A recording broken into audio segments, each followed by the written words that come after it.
இந்த பாடல் படிக்கும்போது என்னோட அன்பு நண்பர் தௌசிக் அவர்கள் என் அருகில் இருப்பது மிகுந்த மகிழ்ச்சியாக உள்ளது. என்னன்னா நானும் நம்ம பழனியப்பன் சாரும் நம்ம தலைவரும் தான் வந்து ஒரே இடத்துல ஒரே நேர்கோட்டில் சந்தித்தோம். சொல்லப்போனால் 3 பேரும் 3 மதங்களாக இருந்தாலும் அன்பால் ஒன்றாக இணைந்தவர்கள். இதில் தாய் தந்தை அன்பை பற்றி வந்து நம்ம தௌசிக் பகவத்தில் சொல்ல வேண்டியதில்லை. ஐடியில் ஒரு ஸ்பீச் கொடுத்தாரு பாருங்க, மகிழ்ச்சியா இருக்கு. நீங்க இந்த மாதிரி மேடையில் கூட்டு என்ன வந்து பாராட்டும் போது ரொம்ப மகிழ்ச்சியா இருக்கு. இல்லை பாராட்டு இல்லை, இது உண்மைதான் சொன்னேன். இல்ல யதார்த்தமான உண்மை என்னவோ அதுதானே நம்ம வந்து மக்களுக்கு தெரியப்படுத்தணும். கண்டிப்பா. அதே நேரத்தில் இந்த இடத்துல நீங்க வந்து இந்த மாதிரி கூப்பிட்டு பாராட்டம் பண்ணுவோம் இன்னும் மகிழ்ச்சியா இருக்கு. அதே நேரத்தில் அம்மா அப்பா வேற கிட்ட இருக்கிறாங்க. எங்க நான் பார்க்கலையா? அப்படியா? ஆமா, அவங்களும் இந்த மாதிரி விஷயங்களை கேட்கும்போது இன்னும் ஹாப்பியா இருப்பாங்கல்ல. கண்டிப்பா. அந்த வார்த்தை ரொம்ப முக்கியம். கண்டிப்பா.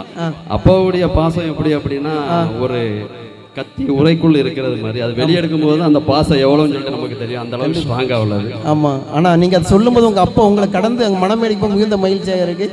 நம்ம தௌசிக் பகவத் சாதாரண ஒரு ஆள் கிடையாது.